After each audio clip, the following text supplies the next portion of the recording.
Hello and welcome, ladies and gentlemen. We are back. This is Across the Pond. I'm your co-host, Evan, also known as Soccer God. And of course, I have Avi, aka Blue Chip LFC.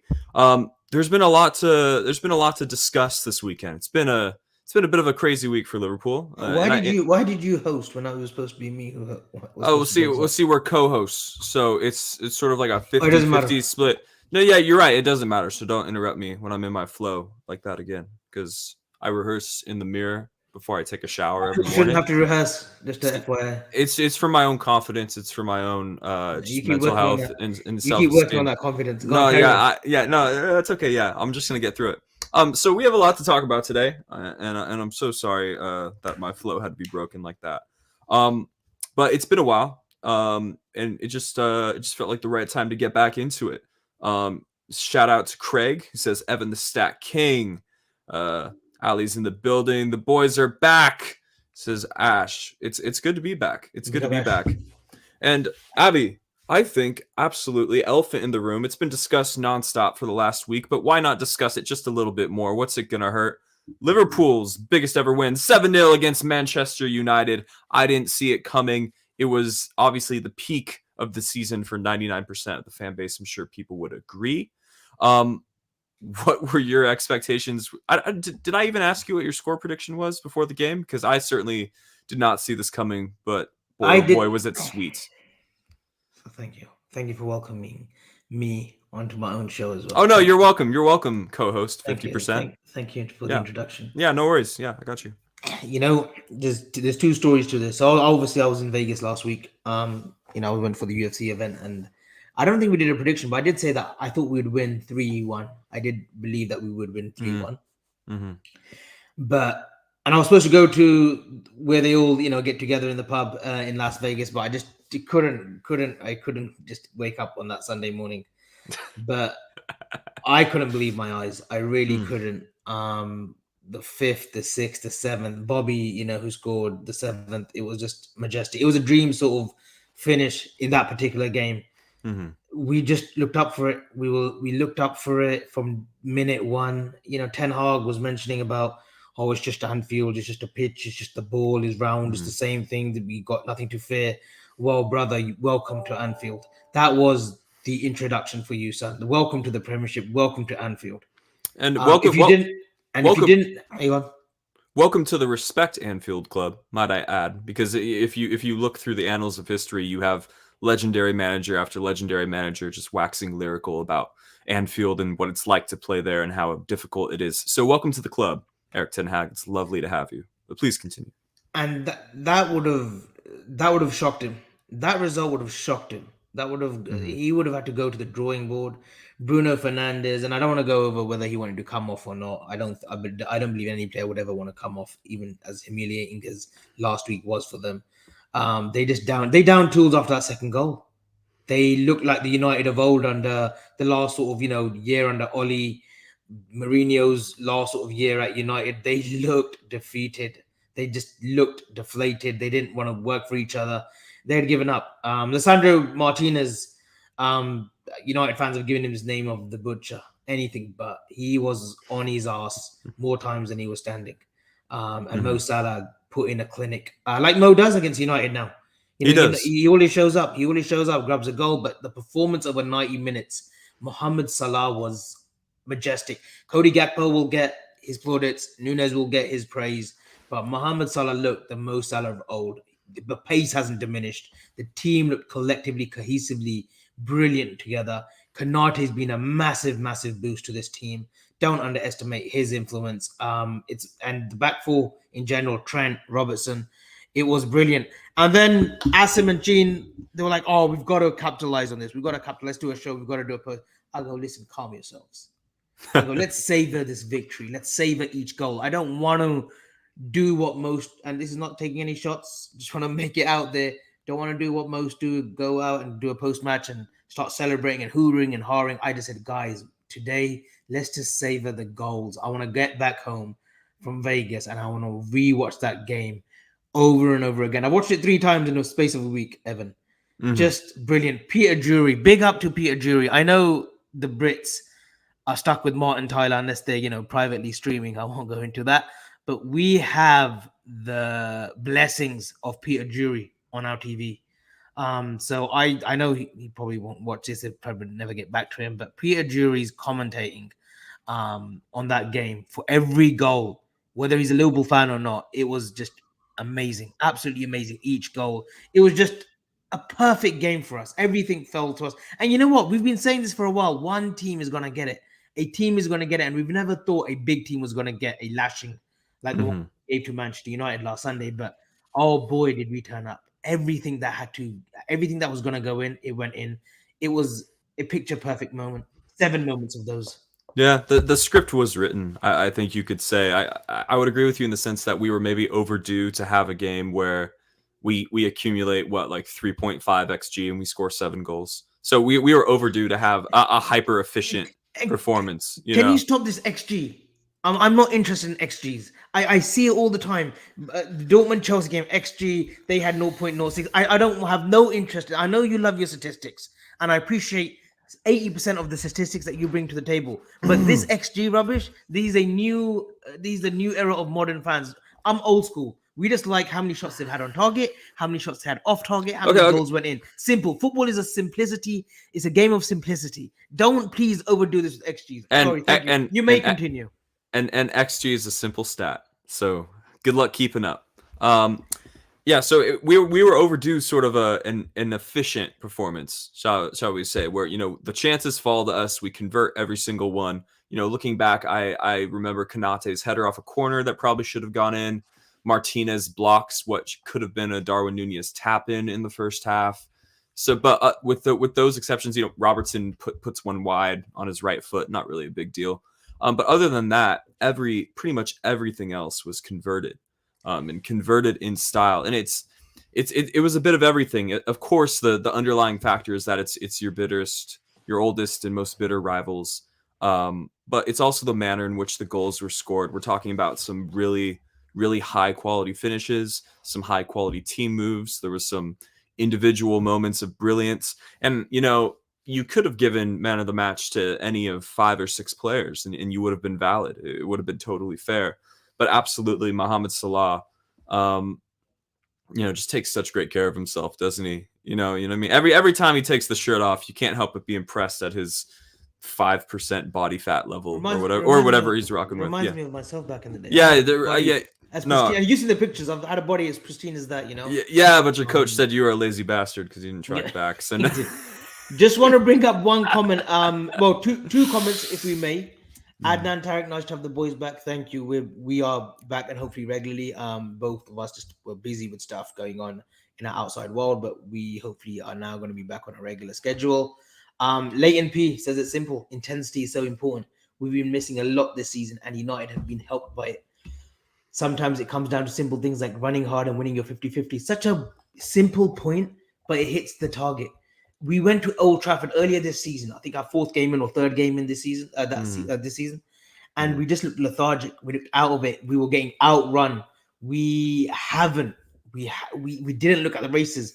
Milner, Elliott, Hendo midfield. It was just we looked like United of old, that performance. But fast forward a few months, last Sunday we were anything but. We were winning everything. We looked brilliant. Casemiro is being lauded as the best midfielder this season. Where was he? Where was his leadership skills? Didn't really have a game, did he, Avi? And I will say, to the point of just doing this, he disappeared. Yeah, doing the simple things like running hard and winning 50-50s. Do you remember for the second goal? Nunez's goal, we score right after halftime. There's that sequence where the ball's sort of bobbling around the midfield. Henderson and Fabinho, between the two of them, win all 6 of those 50-50s. And we end up scoring. So and Henderson and Fabinho are the two that have struggled the most to win the midfield duels, which for so long was the bread and butter of their game. So it just goes to show, if you win 50-50s consistently in the midfield, you're going to keep teams hemmed in and you're going to create chances. Leela says she's here to publicly announce she was incredibly wrong about Harvey Elliott. Such humility that I would never expect from my co-host. So big up to her for coming in here. She's that's a big person doing a big thing. What are you confessing something? Would you like to? Go ahead. No, you clearly want to say something. I'm Yeah, go ahead. I'm putting my hand up. Yeah. And people have called me out on this. Yeah. Please. Majority of Harvey Elliott's The floor is yours. The floor is yours. Majority of Harvey Elliott's career, I have doubted whether he's a right-sided midfielder or whether he fits in a Klopp midfield three. I've seen early signs last season before that injury to Leeds. I haven't seen it this season up until the Wolves game. But the Manchester United game was where I thought, yeah, he's working absolutely hard now. He's doing the correct things. He now reminds me of, and I said it, I tweeted earlier on, I would love him to become like a David Silva or a Bernardo Silva more. Like Bernardo Silva works his socks off. Very lightweight, but he works his socks off. His height, he doesn't, there's no deficiencies despite him being short in a midfield for Man City or wherever he operates from that right hand side. He always looks like he always looks powerful because he just runs to the ground. Harvey Elliott was brilliant against Manchester United. I was wrong. But it's one performance, it's a couple of performances now where he's stringed together. I want to see that level of consistency going forward. And yes, I taken all that. He's 19, he's 20 years old, he's going to be 20 this year. Still young, but the signs were very, very good. That's the Harvey Elliott I expect. In a big game, he grew. He grew a lot. Against United at Old Trafford, he looked short. He didn't look right. It looked as if the occasion got to him. He didn't look as a top billing player in terms of when it's a big game. He wasn't ready. But again, like I said, fast forward to Anfield, he was brilliant last week. He got his assist, and I want to see more of that now. More assists because he's got it in him. He can create a few goals here and there. If he can become like a 10-10, which he is capable of, he has the talent. Technically, he can. It's just that work rate that I was worried about. But hey, listen, all praises to Harvey Elliott. And look, I want him to succeed. Don't think I ever want any youngster to fail. I don't. Like, this is like, forget about the footballing career. They're on a professional level. I don't want to see any youngster fail. You would love to be wrong. I'd love to be wrong. And sometimes just a quick scroll of the Twitter timeline will tell me that some people I think would like to be right no matter what, even if it means their own team suffers. So no, I want to be wrong. No, I want to be wrong about many things as well. I want to be wrong about Henderson, Fabinho, and whether or not they can play a certain X amount of first team minutes next season. I want to be. I want to be wrong about some of the decisions the club has made. But for Elliott, for me, I was always a believer for him in midfield because prior to his injury last season, he had really good performances on the right side of central midfield. And lo and behold, that's back when we were a much better team. So for him to underperform this season in the right side of central midfield, in some fixtures in between November, January, for me, that was sort of just him regressing to the level of the team, which has obviously taken, everyone, the collective, whether you're Mohamed Salah or you're a third choice option, everyone regresses to that level more or less. So when things are going poorly, I think we are quick to single out individuals, and the collective sort of gets off easily. It's a point Neil Atkinson made on the Anfield Wrap that I thought was really poignant and important, because we're very, very quick to go after individuals, and in reality, it's usually an accumulation of a bunch of bad things happening at once, and that's obviously the antithesis of singular blame, which makes people uncomfortable. People like a boogeyman, people like a villain, people like a straw man to levy their hate and their criticism at. But for Harvey Elliott, the numbers have always been there, even in a poor Liverpool team. The pressing and the progression numbers and sort of what he's able to do just in terms of keeping the midfield ticking, the numbers have always been there, even if the team performances were not. So I've always been a big Harvey Elliott believer, and I think he's so important going forward. And the other piece of logic on Harvey Elliott real quick before we move on to the next topic is in my mind, our system being so good and our team being so good was able to carry inferior players to Harvey Elliott. And so I think as long as we're playing up as a team to our required level, we're not so much carrying Harvey Elliott as we are endorsing him, allowing him to be more of those things that you want, Abby, more creativity, more bite in the tackle, more progression, just more Bernardo Silva is, I think, kind of the ceiling of what we want for Harvey Elliott in a Premier League midfield. So credit to him. Easily could have been man of the match. I think we've talked enough about this. We could do an entire show on it, but we do have. Yeah, go ahead. Special mention for Flacco, Fabinho, Mm-hmm. and Jordan Henderson. You know, Yep. they've been criticized, some saying they want to get rid of them. I kind of changed my tune last 2 weeks ago, and I thought, yeah, you know, for the first time I'm seeing Fabinho just, he doesn't look at it. You know, he's not, he's falling short of a tackle, the 50-50s he's losing. Just anticipation wasn't there, but I don't know what's happened. Wolves especially, he was brilliant. And on Sunday, amazing. He was absolutely brilliant. Back to his best, not his imperious best, but he was back to that level of where, yeah, that's the Fabinho we want to see week in and week out. And everything else, yeah, the result was great. We can talk hours about it today, but we're not going to go there. We'll celebrate in our own time again and again. We'll watch it again and again. We'll go to our United friends and keep giving it back to them time and time again, because this result, it won't be eclipsed. I don't think in our lifetime, I don't think we'll see another 7-0 against United. No, certainly not. And certainly perhaps maybe not a Man United team that's in and around the top four. You know, perhaps if they fall the wayside of the table, it could happen again.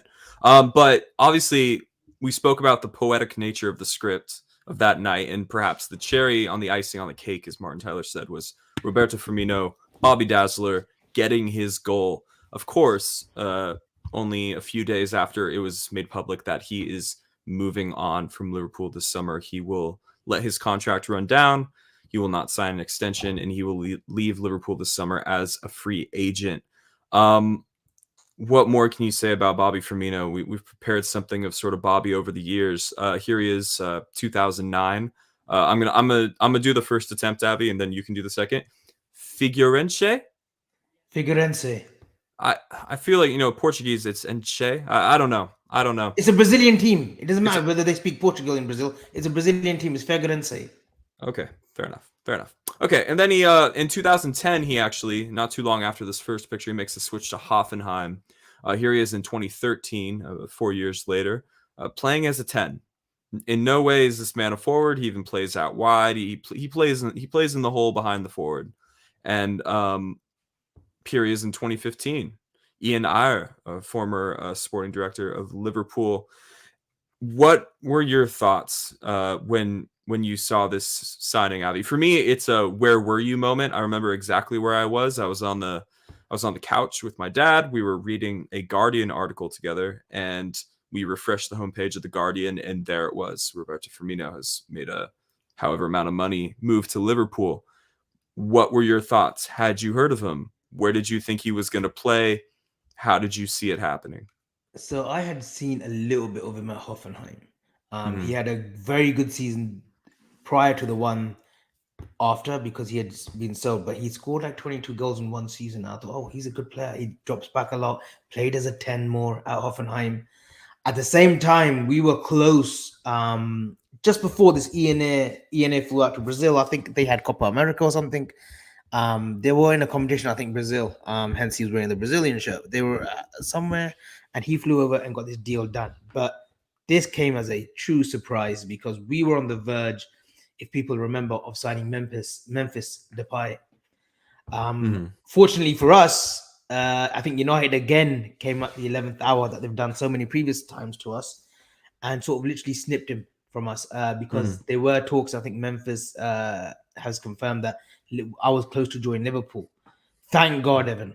Thank God, because Bobby and the way they did this deal, I was always skeptical, because Ian, famously known for hashing the deal for Conor Plianka, being stuck in the Ukrainian Dnipro's boardroom waiting for the owner to turn up, and he didn't at 11 p.m. and the transfer window had shut. It's one of the most embarrassing moments for Ian, but this deal that he got done over the line, very sort of secretive, like we'd like to do business, you know, confirmed it, boom, Bobby Firmino is coming to Liverpool Football Club. I was mesmerized. My only point then, which was proved to be right, was I wonder where Brendan Rodgers is going to play him. because Yeah. Brendan had given an influx of money to go out and spend again. We had Christian Benteke, and I was thinking, where does Bobby fit in? Is Brendan going to go 4-3-3? Or is he going to do a 4-2-3-1? Because I can't see Bobby operating on either side. He joins, and lo and behold, for the first 2-3 months prior to Brendan's sacking, he couldn't go anywhere. He wasn't getting selected. Brendan was playing him out on the wing. He started a game against West Ham at home, which we lost 3-0. And he played Bobby in a 4-4-2 almost out on the wing, and he just looked awful. But we knew that, listen, Brandon's time could be up here. But, not playing Bobby is criminal. But what happens? We get the German come in. The German that had already looked at Bobby Firmino when he was at Dortmund. He comes in, and, the rest is history. We saw him start against Manchester City in that 4-1, created, and he scored.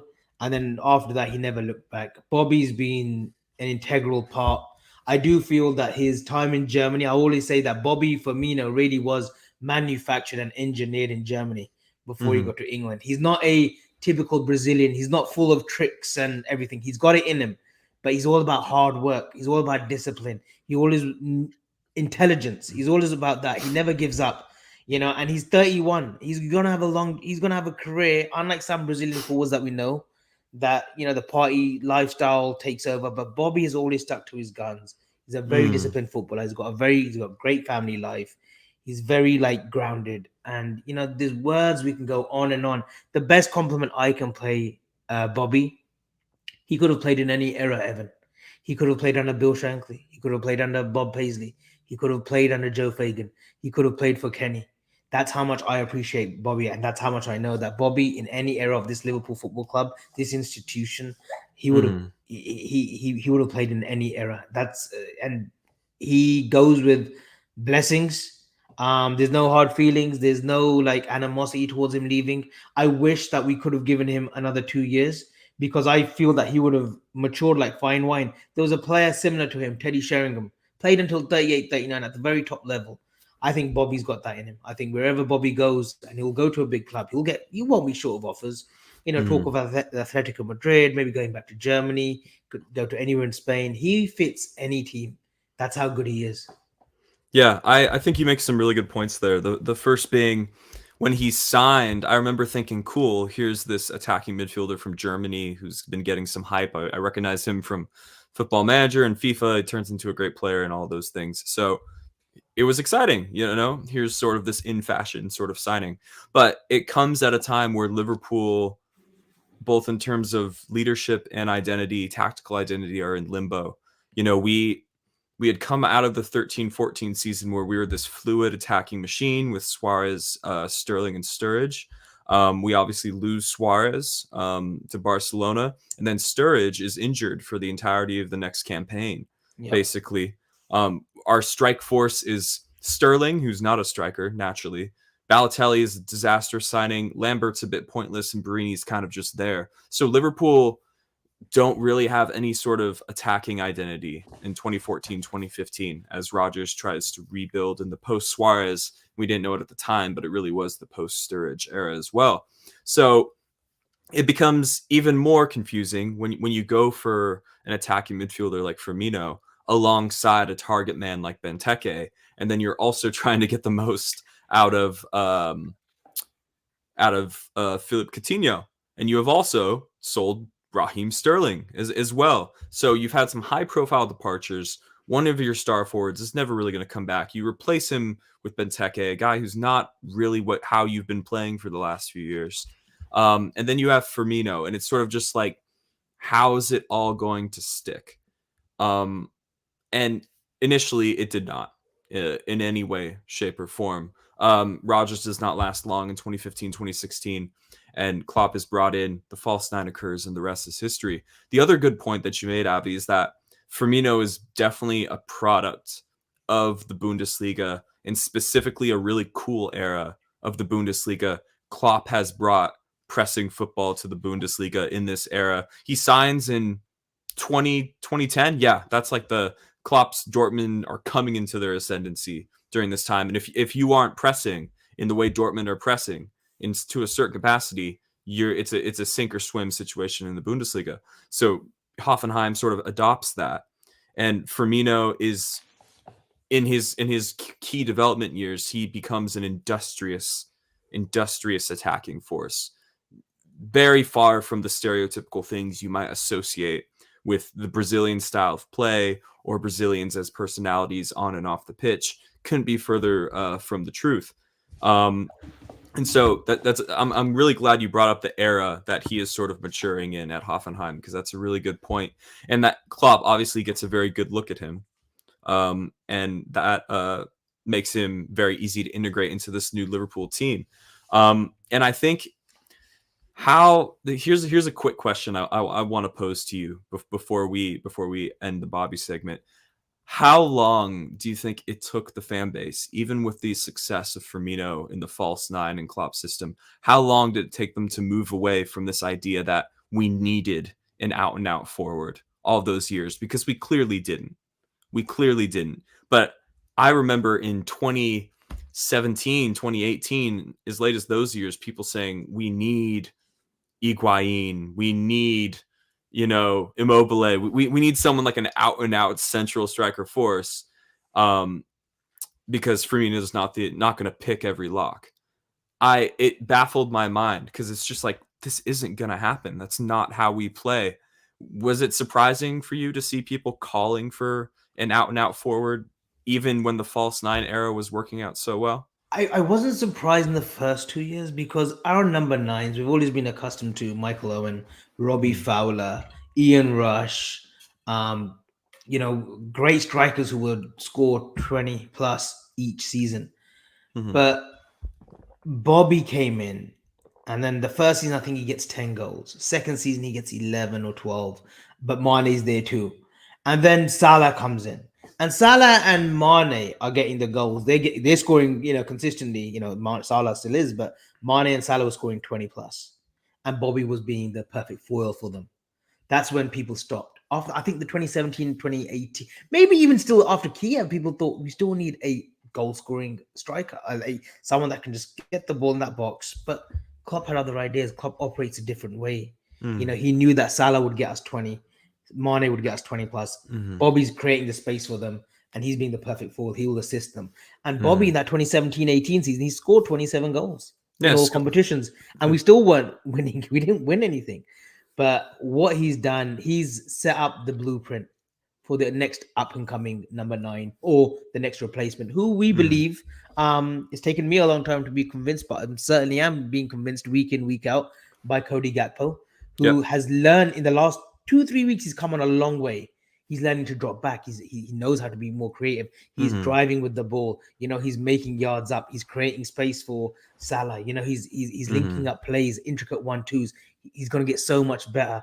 This next 3-4 months is a learning curve for him to keep learning from Bobby, because what Bobby will tell him are words of wisdom.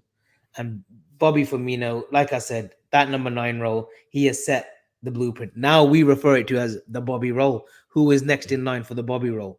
That's the biggest tribute that we can pay Roberto Firmino Barbosa. So, this is obviously not to compare the two players, because that's not what I'm doing. But are Messi and Firmino the most out and out iconic false nines in history?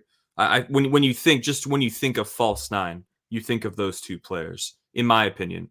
Like, just in terms of what we attribute that position with, I think it'd be those two players. Francesco Totti is a good shout. Did something similar for Roma back in the day. Don't want to get too deep into that. Mentioning Messi or Ronaldo is definitely a buzzword. But let's keep it moving. I just want to say he's my favorite Liverpool player of all time. I'm gonna cry when he goes. It's gonna be really tough. Look at those stats, really respectable stats for a guy who was so selfless. That's sort of what you attribute with Firmino. And I agree with you that Gakpo is doing well at sort of learning the role. The biggest compliment I could give Firmino is that I think he's a unicorn. I don't think we'll ever see another player like him. Gakpo will now have to take that role, learn the basics of it, and do his own thing with it. No one will ever quite do it like Firmino did it. Evolution is a great thing. Evolution is that's what will happen. Yeah, it's necessary. It's absolutely necessary. So best of luck to Roberto Firmino, and I hope he has a few more storybook moments between now and the end of the season. I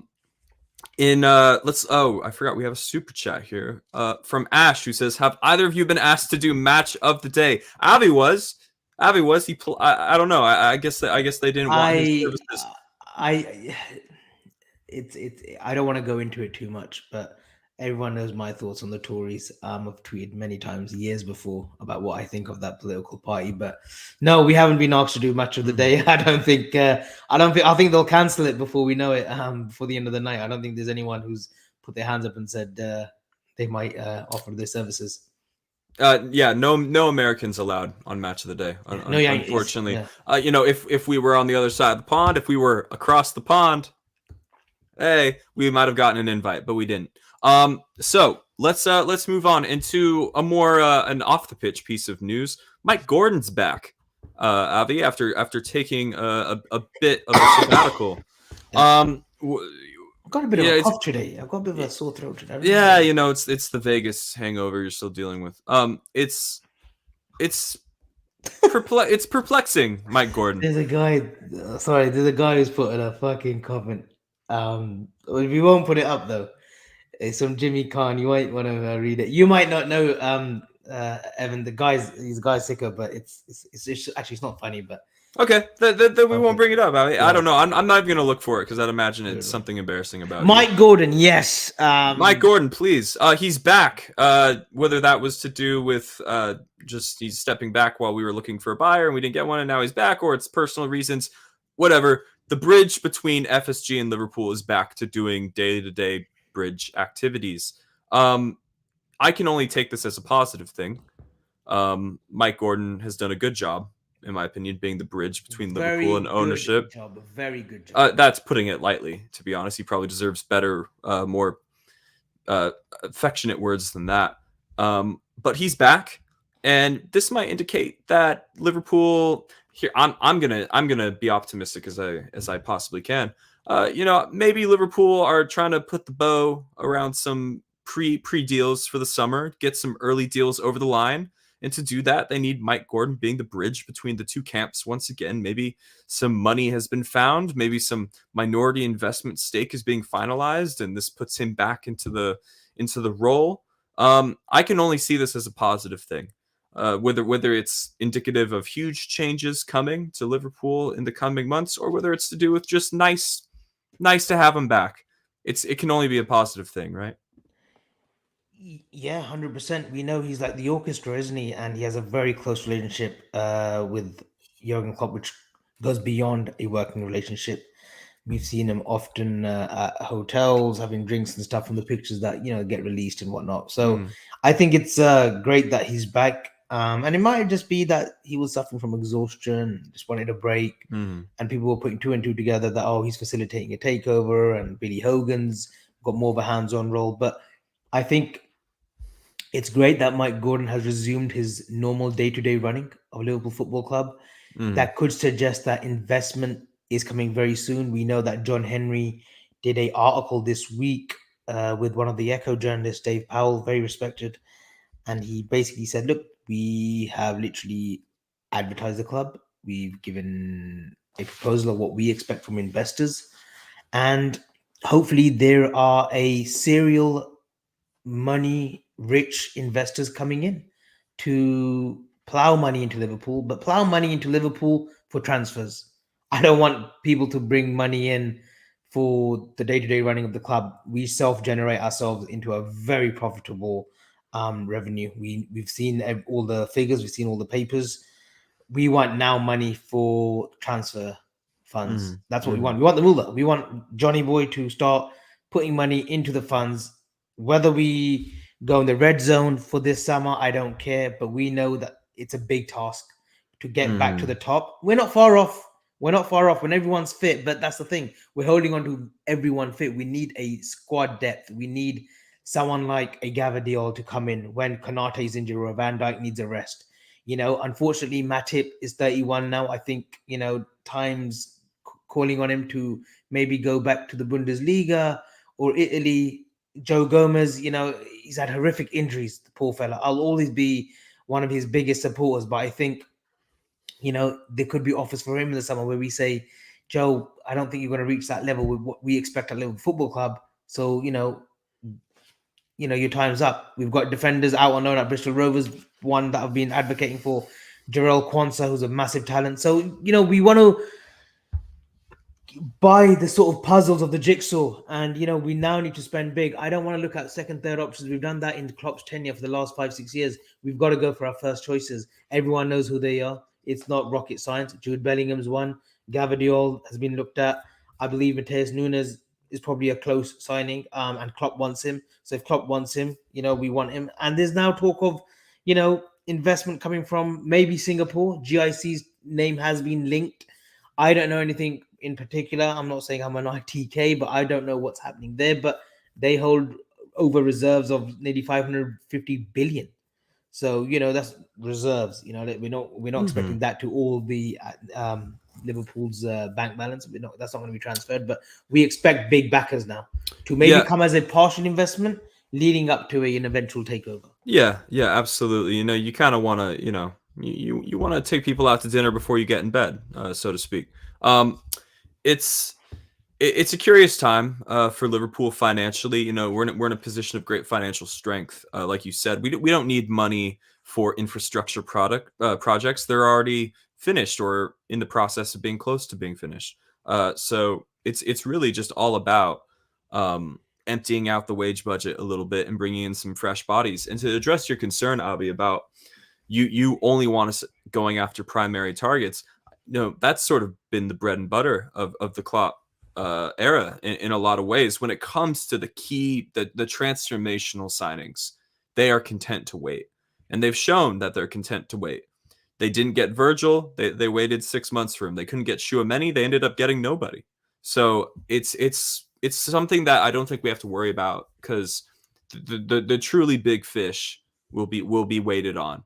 And Liverpool are still apparently, they're very much going all in on a guy like Jude Bellingham. They've put all their eggs in this basket in the midfield. Well, not all of them, but a majority of them. And I tweeted this out yesterday. I think it was. Liverpool are kind of in a similar position to where they were with Naby Keita 5 years ago now, 6 years ago. It's been crazy how fast time flies. But Naby Keita sort of used to be that transformational signing. Now, he wasn't 100 and however many pounds to get him out of the Bundesliga, but he's someone Liverpool put up a lot of money for. A self-sustaining club putting up that amount of money, it's a lot. And so now Liverpool are kind of doing the same thing with Jude Bellingham, except it's going to cost a hell of a lot more. It's different players, different situations. I'm not trying to draw too many comparisons between the two. Yeah, don't draw any comparisons between the two, because there is no comparison. And just another thing on this between payments, right? But Borussia Dortmund want 100 million. Say they want 110 million. There is this notion on Twitter that we're going to spend 110 million directly into Dortmund. We're going to give Zorc a check of 120 million. It's not going to fucking work like that. It's not going to fucking work like that. We're going to give him 40 or 50, 60 million upfront. We're going to work in clauses for the players that we want. Leipzig have always been a very flexible club. They're owned by Red Bull, for God's sake.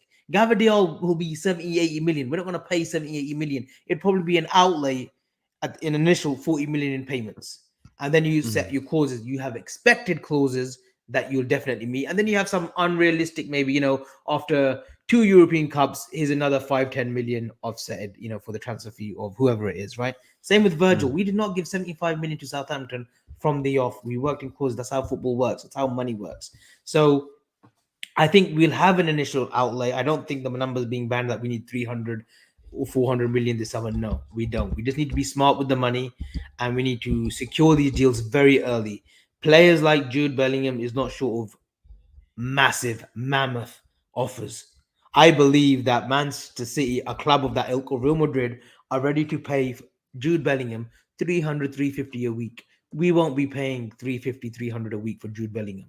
But what we can offer Jude Bellingham is to play and to become the next Steven Gerrard, right? We can give him an outlay. We can give him a vision of where we expect to be under Jurgen Klopp. Jurgen Klopp, I think, is contracted till 2026, right? He will be arguably with one of the best managers around the world for the next 3 years, hopefully beyond, if we have a successful few years, I think Klopp may extend. We don't know. But Mhm. players like Gvardiol, they need to look at where they want to go and where they feel they will learn. Gvardiol alongside a Virgil van Dijk coming to the twilight of his career at 32, 33, 34. Gvardiol's 20 years old, 21 years old. He will learn so much. And we've got Konate, who's a ready-made defender who, touch wood, if he's here for another 5-6 years, Mhm. it's a scary world out there, Evan. Avi, can I steer the conversation towards Vardio real quick? Because that's a rumor that's gathered some steam since we last spoke on Across the Pond. Obviously, a highly rated player, can play as a center back. We've seen him out at left back. Both for club and country.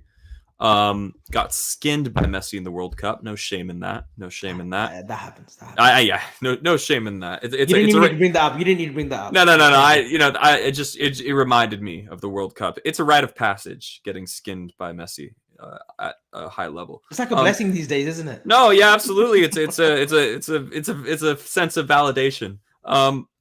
He's an interesting profile. I personally am not against the idea of spending big in the summer in our defense, but I'm hesitant because I would like a majority of the resources to be allocated to midfield, and I'm pretty sure everybody from Klopp, even to the most fickle fan, is on board with that in some sense. How would you rate Vardiol as a player and the likelihood that he would come to Liverpool? Because with Matip and or Gomez, one of them looking maybe likely to leave this summer, there certainly will be a slot opened up. Obviously, Konate has some injury issues to contend with. Virgil van Dijk, although not slowing down, is on the wrong side of 30. So it's something Liverpool will have to address soon.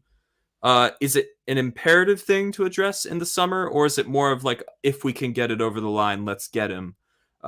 Is he a type of player that Liverpool are going to wait for, move heaven and earth for, like Jude Bellingham, because he's going to cost a pretty penny? They have to. It's imperative that we get a player of that ilk. Even Ndicka's name has been mentioned. A few centre backs have been mentioned. Ignacio of Sporting Lisbon, I think someone's mentioned on the Dazo. I think has mentioned it. Yeah. Sorry, my apologies. Dazo has brought it up. Ignacio, Antonio Silva or Benfica. Good defenders. Don't get me wrong. I've not seen too much of Ignacio or Antonio Silva, but Gvardiol's the one that I want. That's the one on everyone's lips. I did tweet that we had a significant interest in him after the Chelsea deal fell through, and that we were gonna keep a close eye on him at the World Cup. We've dealt with Leipzig before. Like I said, very flexible in terms of negotiations and transfer fees. He's the one that I want. Antonio Silva, Ignacio, I'm sure if I watch him more, my mind might change, but he's my number one. We need to go for number ones now, Evan. We need to go for number ones. And if they're not number one, if you can't go for number ones, then look at the next best thing. And it might be that, level that we looked at, Ignacio, Antonio Silva, but I think they're 19, 21. I remember when we had a youngster called Thiago Lori, who came from Sporting Lisbon. Was one of the quickest players for his age, but just never got. He was a centre back, came with so much hype. Sebastian Cortez. No, we need to get something with someone who's ready made, and Gvardiol, that he's built, he's still growing, 21 years old, left-footed Croatian. I just love. I've always loved Croatian footballers, even Dejan. Oh, absolutely. Didn't do his best, but he still had a great career at Liverpool, a good career at Liverpool. But Jurriën Timber has been mentioned. That Van Dijk's, done a scouting report on him. No, Gvardiol's the one that I want. 70, 80 million, do it. So there are rumblings in the press about Liverpool being interested in these players. So it's not that Liverpool are gonna. We're not fully neglecting the defense in the summer. I just personally don't see it as the priority, and I'm pretty sure, like I said, everybody would pretty much agree with that. I'm personally, just before we round out our summary of just transfer rumors and things like that, I'm personally not doing any real notable attacking signings in the summer. I'm happy with our lot. I'm happy with offering more game time to players who perhaps haven't gotten it. Let's talk Bournemouth, right? So Bournemouth, we play them early kickoff for us. How early, Avi? Remind the chat how early. 4:30. 4:30 in the AM, people. So if you ever doubt not only our commitment to bringing you amazing content like Across the Pond, don't doubt our commitment to the club. You know what I mean? Foreign fans, we do our part. You like the Premier League being rich. It's because guys like us are waking up at 4:30 a.m. and spending however much fucking money a month to watch it. I'm not gonna be fucking waking up. I'm not gonna be waking up. I'm gonna be on the ale as soon as the show finishes. So I'm gonna. No, yeah, Avi's all-nighter. Avi's doing an all-nighter. I'm going to bed at 8 p.m. tonight. Differentiating strategies there, but both must be done. Before Anyways, we just go into the Bournemouth game, yeah. someone just reminded me. Leighton P. I did a poll. Would you yes. if we got an offer of say 70 million and replace him with a Moneyball type signing? May I just give a quick answer to this? No, let me go first. Okay. Go ahead. I think the injuries are becoming a little bit of a concern. I do feel though, if a 70 million pounds, not dollars, not euros, if a 70 million pound offer came for Diogo Jota, I think the club would respectfully accept it, but leave it up to Jota of what he wants for himself. And I think that's fair. I think he will look at this as a situation and look at Diaz, Nunes, Gakpo, Salah, 4 forwards. Bobby's obviously leaving. I still think we may look at a younger forward as well, despite with Bobby going. I think we'll look at someone younger. I don't think Doak will be ready. Cade Gordon, getting back to fitness. I don't think those boys should be kept out on loan either, or like slowly bringing in for the cup games. But I think if a 70 million pound offer comes in, Evan, I think we will accept it. Over to you. Yeah, I think I would be in the same camp. Like me personally, I'm accepting that and leaving it up to the player. And I do think Liverpool would be like, oh crap, it's fucking doubling our money on a player who is fairly injury prone and hasn't scored in quite a long time. So I'm in total agreement with you there. That's what I do personally, and that's what I think would happen in real life. And then with such money burning a hole in my pocket, then I could be tempted in going for a 20 to 30 million pound forward option. Because I agree with you, guys like Ben Doak, there's probably a loan to the championship awaiting him before he gets a serious run in Liverpool's team. But you never know. We'll have to wait and see. Let's move on to Bournemouth, Avi. Now, Bournemouth have undergone some serious changes since we slaughtered them at Anfield early in the season. They brought in some really high-profile young players. They've changed their manager. They've done all sorts of things to maintain a presence in the Premier League. Where they currently stand in the Premier League, 20th. They are still dead last, but they're undoubtedly a better team, funnily enough, than they were when we last played them. So it's really tight down there. Between 20th and 14th, we're looking at about 5 points. And then 20th to 12th, we're looking at 6 points. So all the way up to Crystal Palace in 12th and Bournemouth in 20th. Any of the teams falling in between that range could go down. So Bournemouth, although they're probably not expecting to win, they probably need some results. It's March 10th. They need to get out of the danger area. What are you give me your quick expectations for the game. Give me a quick score prediction. Give me a quick just preview of what you think might happen. And then to close things out, me and you can do our predicted lineups. I'll bring up a graphic for that. Well, they did run Arsenal to the very last minute. They did. They did. It took took a great goal from Reece Nelson to win it for them. I think they did go. Did they go 2-0 up in that game, or was it 2-1? They went 1-0 up, and then it was 2-0, wasn't it? No, they were 2-0 up. 2-0 up, yeah. So and then Arsenal just 1-2 quickly turned it around in like a few minutes. Yeah. And the manager right now, currently Gary O'Neill, was our academy coach as well, if I'm not mistaken, prior to him taking over Bournemouth. But yeah, I think they're a good club. I think the Cherries have always, they were Premiership mainstay under what's his name, Newcastle. Eddie Howe. So they were a mainstay until he left, and then they got relegated, and they've made themselves, they promoted themselves up under Scott Parker. Had changed, like we said, Dominic Solanke's still playing there as a number 9. Thanks for that big transfer fee, £25 million. We did a lot with that. But no, we need to win. Simple. It's a win tomorrow. It is an ugly time for the club too at 12:30. I don't think we've done too well this season at early lunchtime kickoffs. Got to go there and win. Simple, Evan. I don't know. I don't want to, we don't need to play expansive football like last week. We have to fancy ourselves. I think we will go out and be 3-0 winners tomorrow. Interesting. I think I'm remembering a memorable 4:30 a.m. kickoff against Bournemouth from 2016. The 4-3. Yeah. Some was great it 4-3 or 3-2? 4-3, no, wasn't it? No, I think I think we drew that game. I don't think we lost it. I think No, we lost it. The Karius Howler. Oh yeah. So I think it 4-3. finishes 4-3. But Yeah. some amazing goals from Divock Origi and Emre Can. Yeah. So it was a real. I have fond memories of the goals, but obviously we threw away the result in typical Liverpool fashion at the time, late in the game. So we've had some memorable early kickoffs there. I believe another early kickoff would be Salah's hat trick, 18-19, where he didn't celebrate any of the goals and people convinced themselves that he wanted to leave Liverpool. So we've had some memorable away days at the Vitality Stadium, and I've always liked the Vitality Stadium. I hope it's still called the Vitality Stadium. Otherwise, I'd sound really silly right now. But anyways, I'm kind of with you. I'm predicting about 2-0. 2-0. I'm going to give us a safe 2-0. A goal in each half. We're in control. We minimize chances. We win 50-50s, but perhaps we're not at our clinical best like we were at Anfield. Shall we do predicted lineups, Avi? Do you have thoughts on who we should play? No, we don't need to do prediction lineups for tomorrow's game.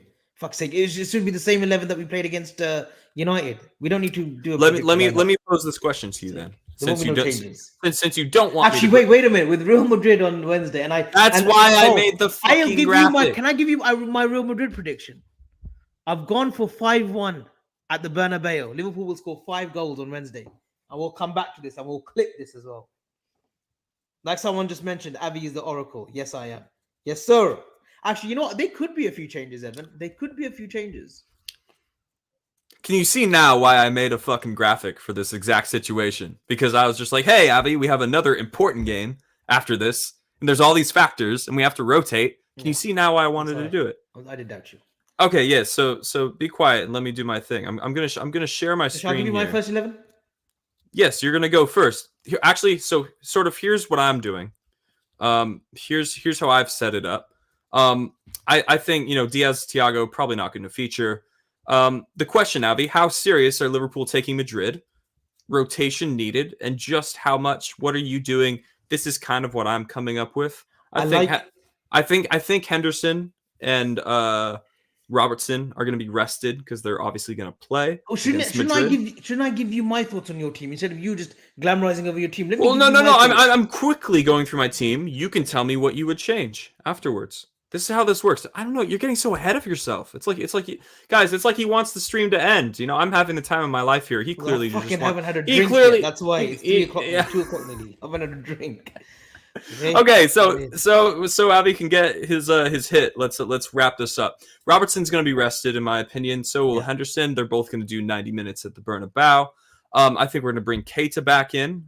He's played well against Bournemouth in the past. Doesn't really matter, but worth pointing out.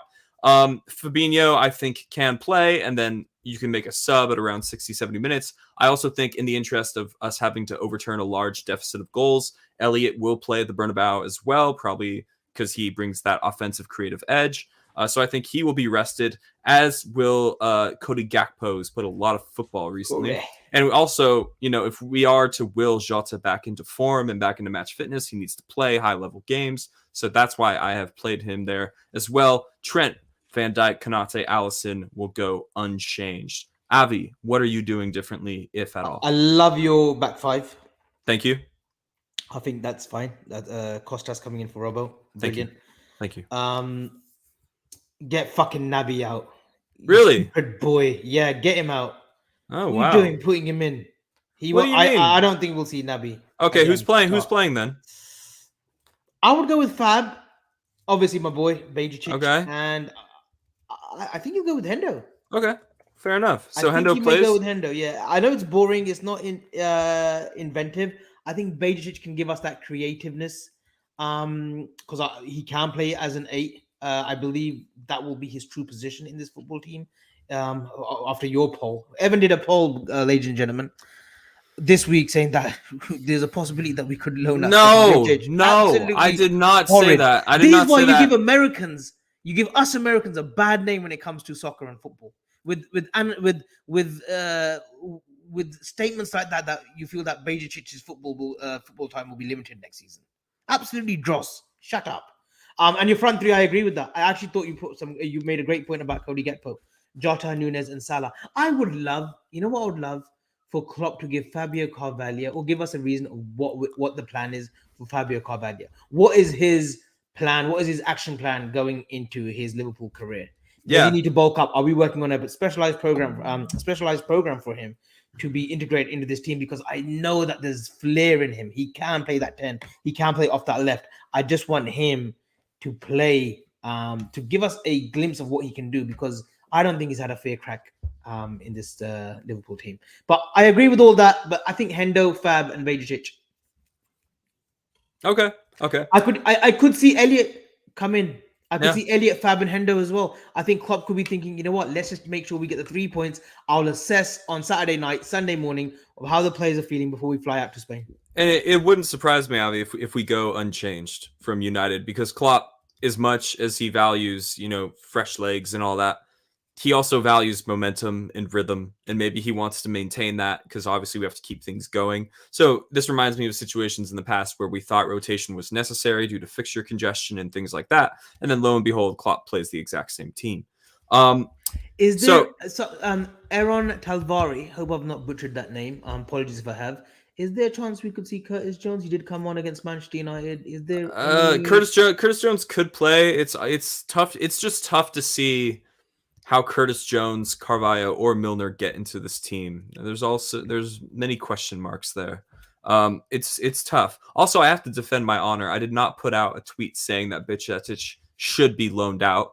I said the question was posed to me about whether he would best be served out on loan or integrated more into the first team. I know how I feel. I would keep him around. I did a poll to see what people thought. I did in no way say that he should be loaned out.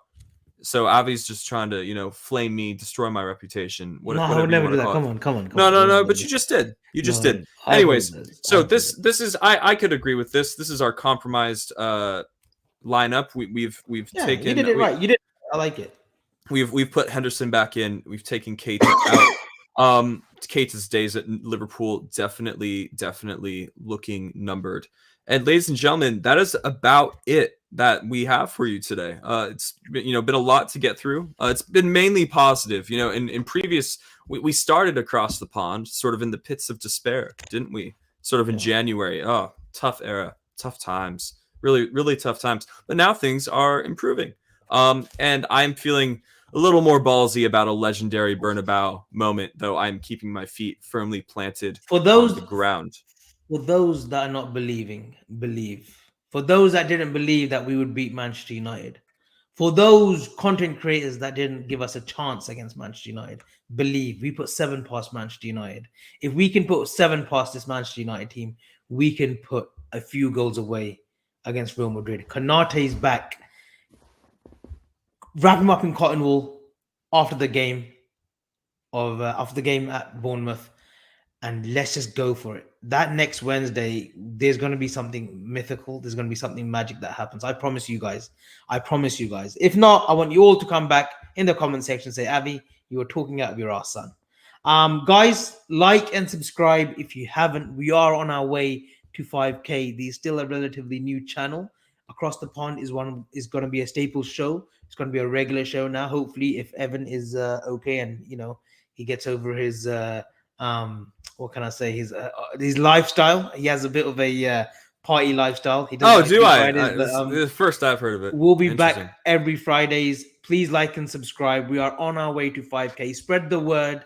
We do a few giveaways as well throughout the season: tickets, clothing, merch.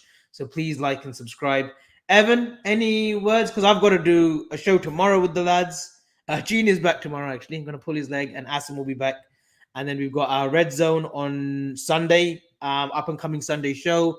I believe we've got Neil Jones coming on Sunday. So that'll be a big show on 9 p.m. And yeah, that's it. Everything's good from my end. Evan, anything from your end before you hit that outro? All good on my end. Keep the faith. Pity us as think of us tomorrow morning wherever you're watching the game. Think about me and Avi at the crack of dawn. Hey, should we do a watch along tomorrow? Oh no, not a chance. Not a chance. Not 4:30? No, not a chance. Not a chance. I don't want to subject the people to that. All I'm saying is think of us tomorrow when you're watching the game. Think of us all, not just me and Abby, but all the other poor American folks rubbing the sleep out of our eyes in the wee hours of the morning. Until next time, This is Soccer God. This is Evan. This is Avi and Blue Chip. We are signing off.